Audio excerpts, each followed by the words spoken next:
Assalamualaikum warahmatullahi wabarakatuh. Nama saya Aditya Nur Hafidz, nomor absen 6. Di sini saya akan menjawab soal-soal UTS melalui video ini. Soal pertama yaitu jelaskan tentang apa itu sosiologi, apa itu budaya, dan apa itu sosiologi budaya.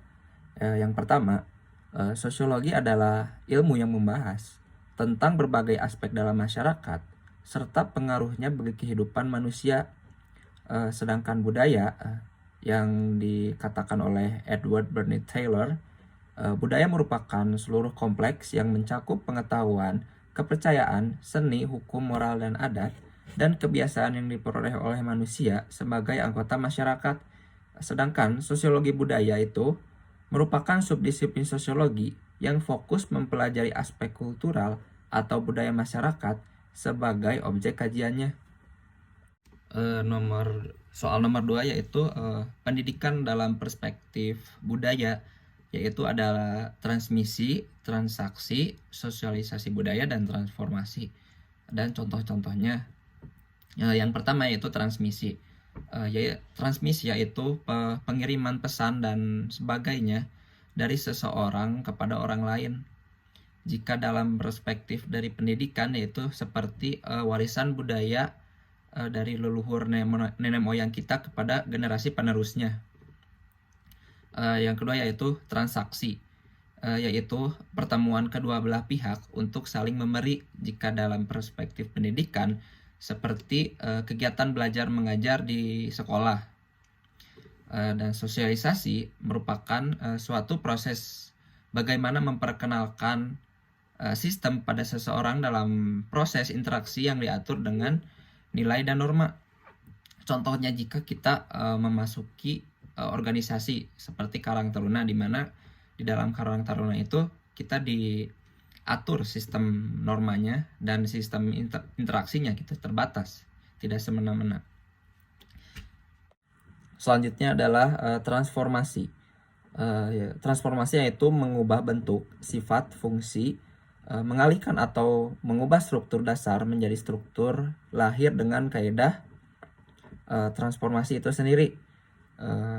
Contohnya seperti akulturasi, di mana dua kebudayaan bertemu dan masing-masing dapat menerima nilai kebudayaannya.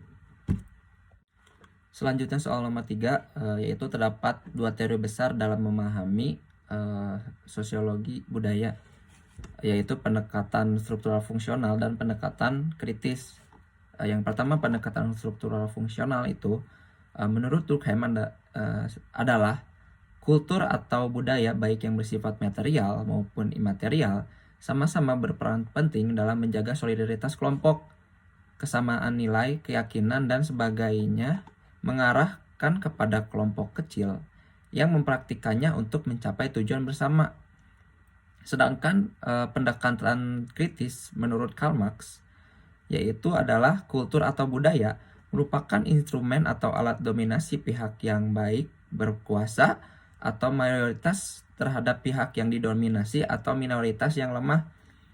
Contohnya seperti kita didoktrin bahwa sukses itu mempunyai uang yang banyak. Itu adalah sistem dari kapitalis itu sendiri, di mana mayoritas itu akan makin kuat, sedangkan minoritas itu akan semakin lemah. Soal nomor 4, jelaskan tentang nilai, norma, dan kearifan lokal. Nilai yaitu adalah standar abstrak tentang sesuatu yang harus dilakukan dan digunakan orang untuk memutuskan apa yang pantas, baik, indah, dan layak sebagai suatu pedoman hidup sosial.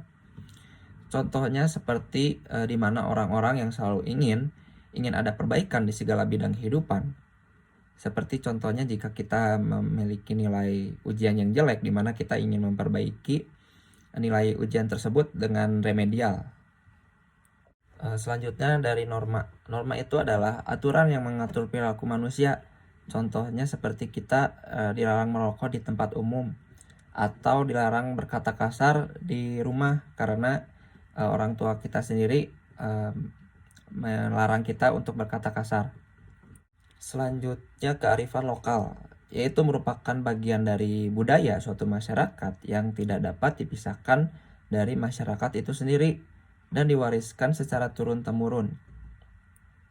Contohnya seperti nyabuk gunung, yaitu praktik bercocok tanam dengan cara membentuk teras sawah yang dibentuk menurut garis kontur, dan nyabuk gunung ini berlangsung di lereng Bukit Sindoro dan Sumbing. Selanjutnya soal nomor 5, apa efek media bagi individu dan masyarakat dan positif dan negatifnya. Dampak positif dari individu yaitu individu itu akan merasa senang. Yang kedua, individu akan lebih kreatif dan individu akan lebih termotivasi untuk menciptakan sesuatu. Dan ada juga dampak negatifnya, di mana individu akan lebih tertutup dan menjadi tidak percaya diri dan menyebabkan ketergantungan. Sedangkan dampak positif media dari masyarakat, di mana ikatan komunitas akan bertambah kuat dan kokoh, dan kemajuan yang akan memperkokoh ekonomi, dan di mana masyarakat itu tidak akan ketinggalan zaman. Dan adapun dampak negatifnya dari masyarakat itu sendiri, seperti masyarakat itu sendiri akan lebih cepat menerima informasi tanpa menyaring terlebih dahulu informasi tersebut, di mana akan termakan banyak hoax atau berita bohong yang akan didapatkan oleh masyarakat. Selanjutnya soal nomor 6, Al-Quran Surat Al-Hujurat ayat 13, talaran dan apa arti dari ayat tersebut. A'udzubillahi minasyaitonirrajim. Ya ayyuhan nasu inna khalaqnakum min dzakari wa unsa wa ja'alnakum syu'uban wa qabaila lita'arafu inna akramakum indallahi atqakum innallaha alimun khabir. Di mana ayat 13 surat Al-Hujurat juga menegaskan bahwa manusia diciptakan untuk saling mengenal. Laki-laki maupun perempuan tidak bisa hidup sendirian karena membutuhkan bantuan orang lain. Ayat ini juga bermaksud bahwa manusia di mata Allah Subhanahu wa Ta'ala sama dan setara, dan melarang segala bentuk kebencian kepada sesama manusia dengan mengatasnamakan suku, ras, agama, dan lain sebagainya. Terima kasih. Wassalamualaikum warahmatullahi wabarakatuh.